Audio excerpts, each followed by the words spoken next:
Why was typing Commodore 60 for game code from magazines so tedious? Imagine sitting in front of your old computer, ready to play a game, but first you have to type in hundreds of lines of code from a magazine. That was a common scene in the 1980s. Back then, the Commodore 64 did not have the internet or easy downloads. Instead, magazines like Compute and your computer printed full game programs in BASIC, the main programming language for the computer. To play the game, you had to carefully type every single line into your machine. Each line had a number like 10, 20, or 30, and you had to get every character just right.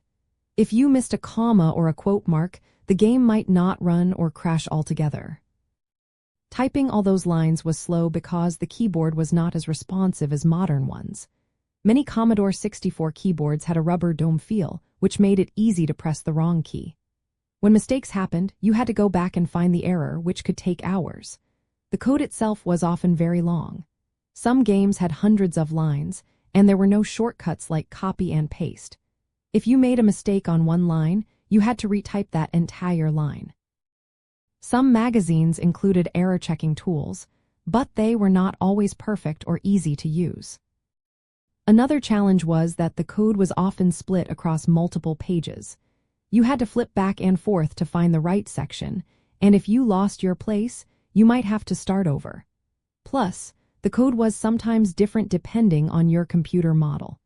You had to be careful to type in the correct version for your system. All of these factors made the process feel very slow and frustrating.